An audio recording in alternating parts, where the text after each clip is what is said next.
Welcome everyone to Rules Explained. In this episode, we're going over the game Catan. I am John Merritt. I'm Rob Nothing. Let's get started.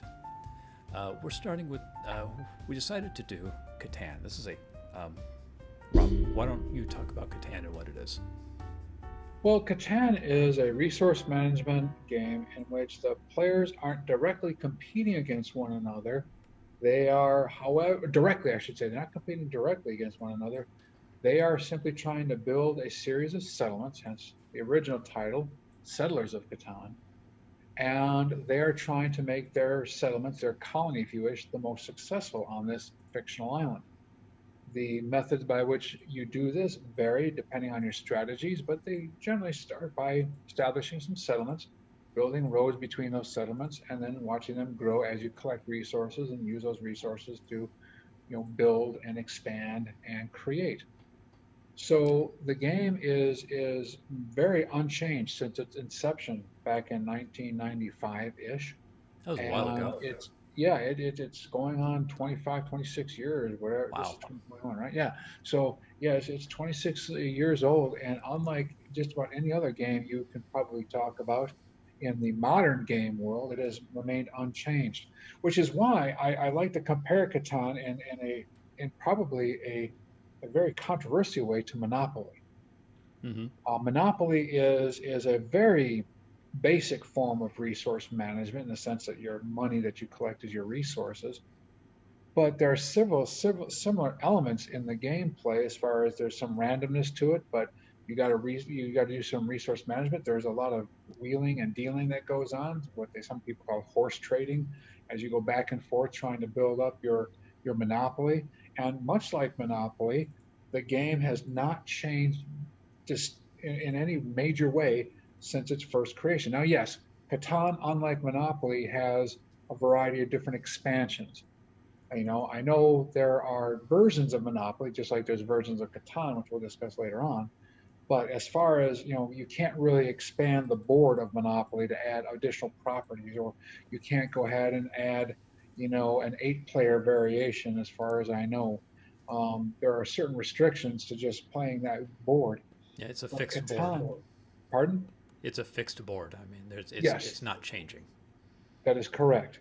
Whereas Catan, in its reimagination of that type of game setting, has created a game which the board constantly changes with every game played, and therefore, and the starting positions has changed, and therefore the gameplay is very different from game to game. You could I, argue that about Monopoly, I understand, but I mean the level of difference from game to game is quite significantly different compared to something like Monopoly. I found that really interesting because, in 1995, you mentioned Monopoly, the game board changes. No game out there that I know of at that time really had that particular game board. I mean, imagine a chess game where the board's different every time. Yeah, and there are some precedents for this. I know the Avalon Hill Game Company and other game companies were putting out what they were called geomorphic boards for their various war games, so you could play out different scenarios like Panzer Blitz or Squad Leader or whatever the case may be. But even those boards were not as geomorphic in the sense as the Catan is, where you were literally morphing the geography every time you played the game, not just shifting a couple of boards around, but the entire island could be changed. Okay, so the core game of Catan, which is what we are going to be going over, it's still sold. I can Yes, still you go can to buy a bookstore Catan and find it. anywhere. Yeah, anywhere around the world you can buy this game, and that's another parallel between this and Monopoly. Is that it is a worldwide game. In fact, it's probably even more worldwide than Monopoly. Mm-hmm. And people will play this in tournaments where there is money involved, just Wow. like in Monopoly. Oh yeah, there are some pretty big prizes that are available, and the big tournaments in Europe, where of course this game originates from. This is one of those European board games that get all the rage all I the time sensed, here in this country. yeah, did sense a lot of German as I was going through the rules. Hmm. Klaus Hmm. here kind of mentioned it, and there are websites, Catan Studios, and this one I can't even pronounce. Klaus Tuber. Klaus, I can't even pronounce that. I'm Yeah, the sorry. guy. That's The basically guy. just the guy's name, the So yeah, designer's name. Yeah. if there's anyone from Germany that would like to explain to us how this is actually pronounced, we would appreciate it. Rulesexplained@gmail.com. I'm going to take a shot. Go Klaus for it. Tulber. There you go. You know what? My son studied German, and I bet he could probably interpret it, or not interpret it. You don't interpret names, but actually show us how it's pronounced. But that's actually pretty good. Klaus Tuber. Oh God, I hope I didn't like bastardize the name. So anyway, is this the guy who wrote the game? Yes. So he sat down one day and said, "Let's make this game." It's quite amazing. You think to yourself, hey, I can do this, and you want to design again. A lot of basically everybody's listening right now to our Rules Explained podcast has imagined themselves designing a game and becoming a successful game designer on some level, or just imagining making a game that people would like to play. Mm-hmm. And it is gratifying to know that this can happen to anybody. This guy just kind of came up with this concept and it exploded, and he became very, very wealthy and very successful. Well It's, earned it's too. one of those accidental situations, but it just hit the right time, the right moment. As I was flipping through the rules, a couple times it had mentioned award-winning, which I thought was kind of interesting. Mhm. I've never heard of a game company like this getting an award-winning set of rules, which tells me, a game like this really hadn't been done before.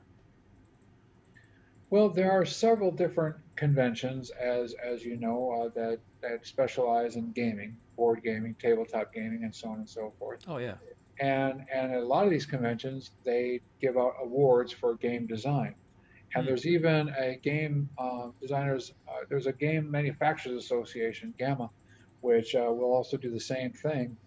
And there's other organizations that will try to recognize artistic and technical achievements in gameplay and game mechanics, as well as just game art. Mm-hmm. And this guy kind of hit it on all levels. I mean, there's just a lot going on in here that makes this game, a challenging game intellectually. It's a sure challenging game in the sense of its gameplay, and it's artistically interesting. It's engaging.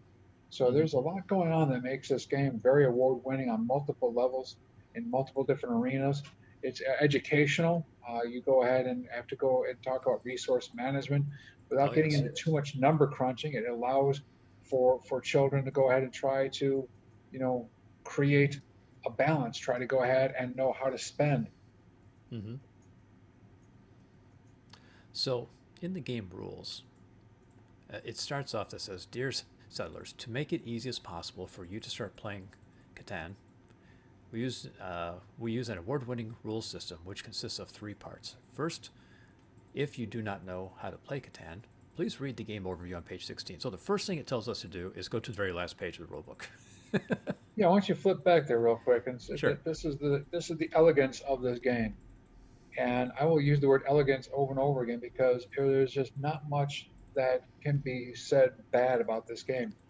And for those of you who have been listening to our podcast, you know, John and I like to tear at a couple of rules now and again. Oh yeah. And and if you continue to listen, we're going to tear at even more games and more game rules.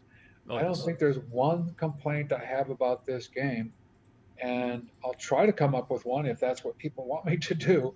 But I mean, the backside there with the game overview tells you everything you need to know to play the game. And in my opinion, I'm just going to say this real quick. I don't know if you need to simplify the game to this degree and play this version. I think the game is very intuitive. The only thing that might throw people off is the setup. That's the only thing I can think of. Mm-hmm. Yeah, when we played, I mean, it was really good. It was a really good game. It was far more strategic than what it actually appeared to be at first. This game is very Mhm. deceptive. I mean, there's a lot of strategy, a lot of tactics in the works, which we will dive into. As a matter of fact, you might want to think about this game in another comparison with the game of Go. The game of Go is Ooh, about territory acquisition, territorial capture.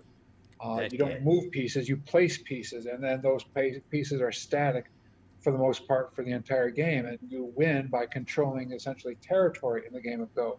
Catan has very similar elements to that as well. That really does, dude. I did not think of that. You are absolutely right. I mean, I watched a whole documentary on the game Go. That game is just ridiculous. Holy cow! Strategic. In China, they've got at almost at birth. You do not go to school. You play Go from kindergarten to the age of 20 to 25. You have no education whatsoever except this game. You go into a room, you play this game 8 hours a day, just so China can be on top. Well, It's it brings it's to light, something that our country is dimly aware of, but not necessarily trying to exploit the importance of games in our children's education. Not the computer games per se, which have their place. I'm not going to go and disrespect computer games entirely, although give me a chance, I will.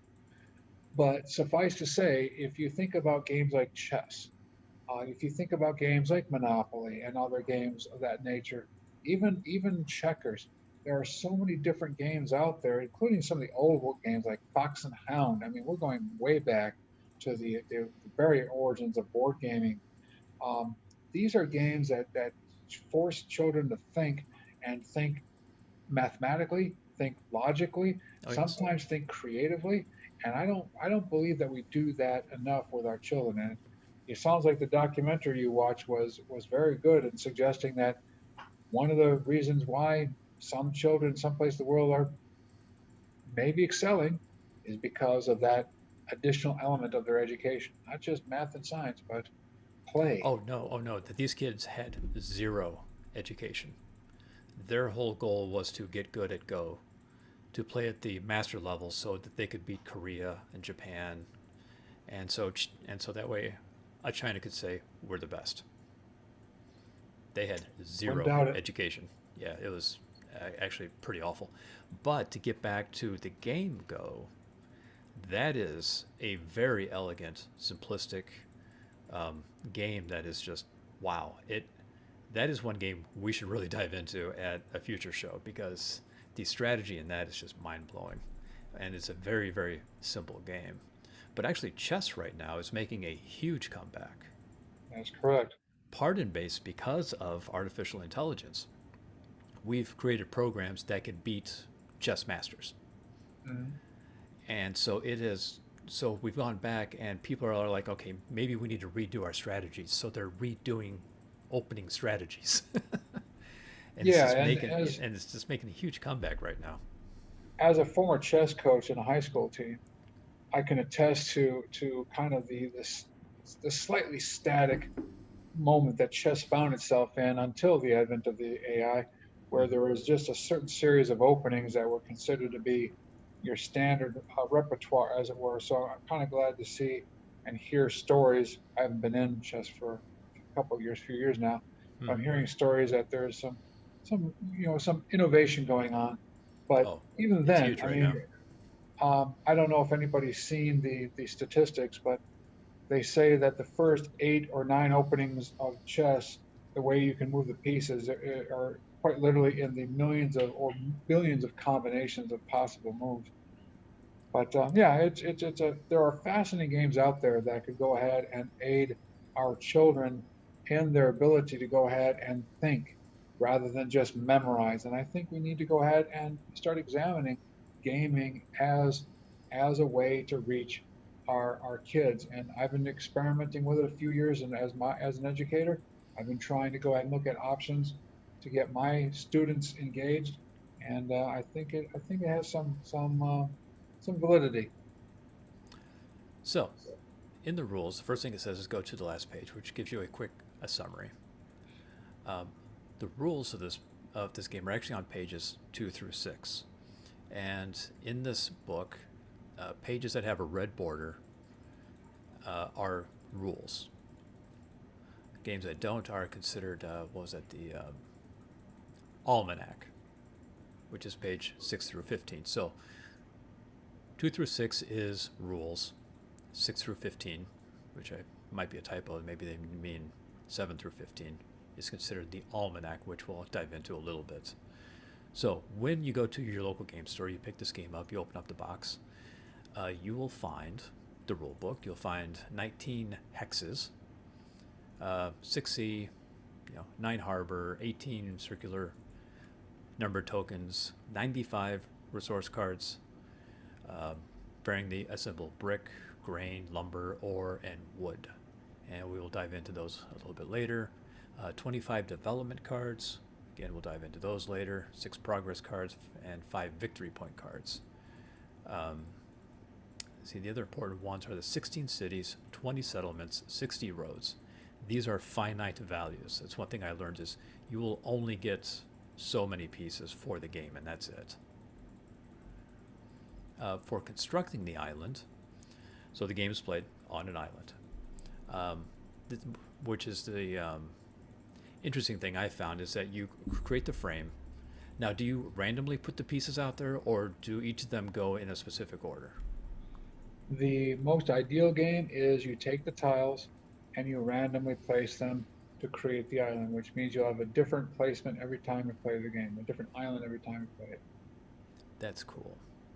And the reason why that's cool is if you stick around with us, you'll learn why that's cool. Because when you place settlements, so you mix them up, you put them down, and you build something that kind of looks like this. So in illustration A. So this is a starting map for beginners. This is what, for a 2-3 person game? It looks like they're setting this up for a 4-player sample game. Okay. 3 parts, the overview.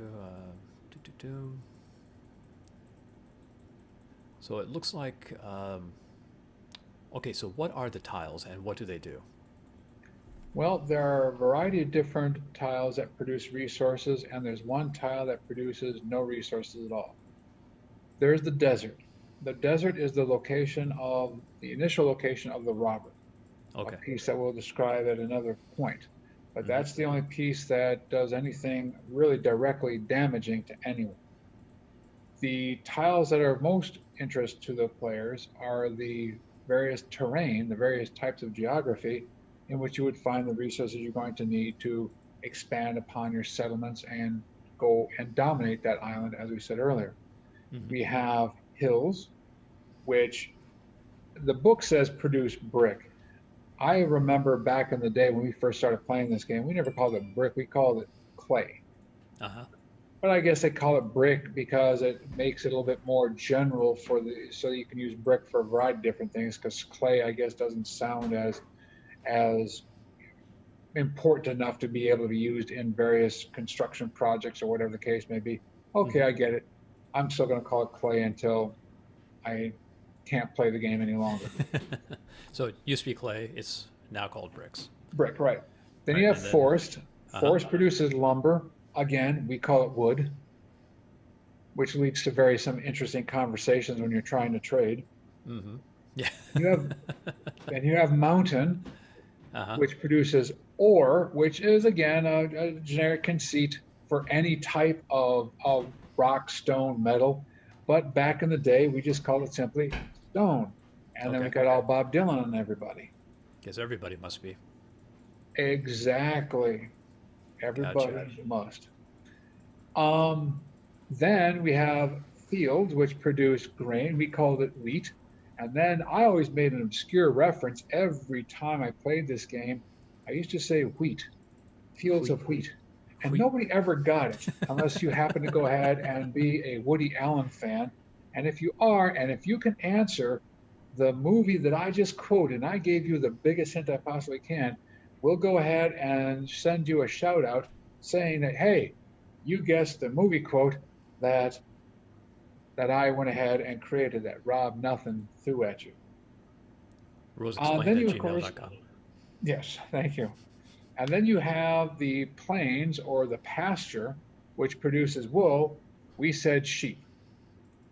So again, it just depends on when you started playing the game, or it depends on what you think would be very easy to exchange ideas quickly back and forth when you're doing your bartering. But for some reason, I've never liked the new names. Brick, lumber, ore, grain, wool. Why not just call it what it is? Clay, wood, stone, wheat, sheep.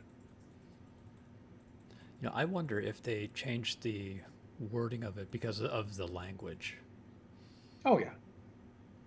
It's because more here, general now. here it's called wool. Maybe in, I don't know. I was just thinking in different parts of the world. Like here in England, we have different slang for stuff. I don't know if this, perhaps over in England, a pasture produces mutton. I don't know. You know. Could be. I didn't think about it from that perspective. When you're translating this into multiple different languages, maybe this is more precise when you Okay, so have those things. what's the number on the tiles mean?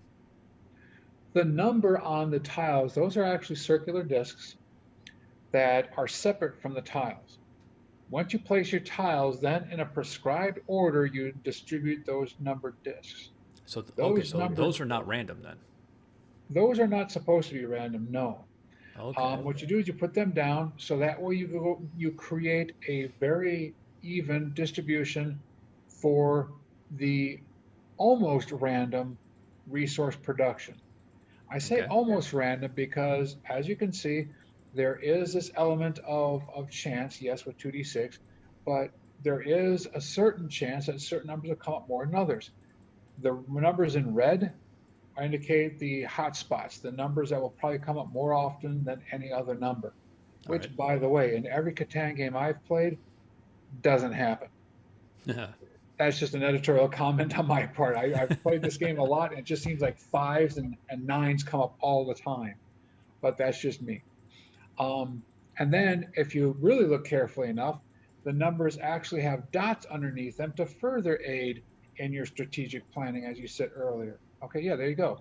You can see that there are dots on these things indicating the actual, probability that those numbers come up.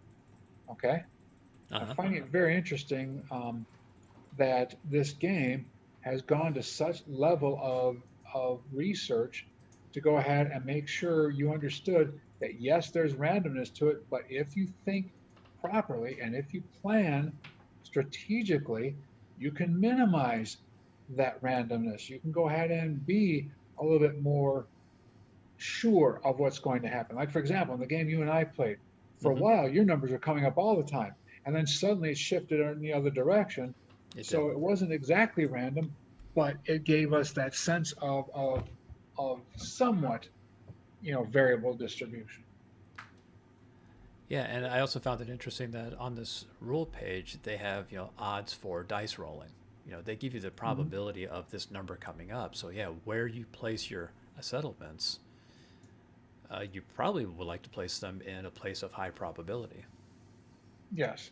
I mean, no matter what my anecdotal story says, you want to be near those eights, you want to be near those sixes, and you don't So really want to get too much near the 11s and 12s okay, unless you're so desperate. out of the box, how do you set up the board All right. Well, first you're in going to go summary? ahead and take the tiles, and you know, you're going to shuffle them, and you're going to randomly distribute them. Now, some people require you to put the desert in the center. Mm-hmm. Some people go ahead and suggest it can be random. I like the random option, so you never know where the desert's going to end up on the board. However, that kind of throws off a little bit of this numbered distribution, this even number distribution, but Uh-huh. whatever. But anyway, so then you randomly distribute the tiles, according to, there's no facing, you just put them on there, but you put them in that hexagonal shape, that Mm-hmm. honeycomb looking shape. Yep. After you do that, you put the numbers down in the prescribed fashion. All right. And at that point, you're ready to start play. Play does it actually starts with the setup that the players will go ahead and engage in. Right now, you got the board ready, you got the number set up. Oh, that's right. You should probably place the robber in the desert because the robber starts in the desert. In the desert. Okay. Well, I think that's going to cover up a basic setup. Is there anything else you wanted to add? Well, I mean, I suppose, like I said, we can go ahead and talk about the actual placement of settlements and roads as part of actual gameplay, because that's where I think the game actually begins. Because you don't start up at a table edge, you don't start in a space called start. You actually need to start thinking about your gameplay with the initial placement of your territory. So yeah, I think this might be a good place to stop. Okay. Yeah. So let's stop here. So you've got the board set up. Yeah, and next week's episode, we'll go over actual playing. So each player gets so many pieces and they put stuff down, and we'll talk about the actual game turn at that point. So, everyone, you can find us.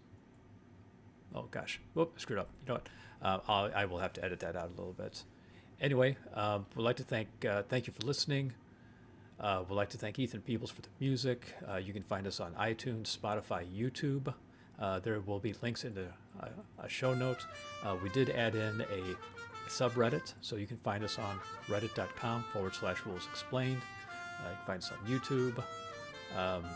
And hopefully, next couple of weeks, we're going to have some exciting news about ways you can help support the show. So, with that, again, guys, thank you for listening.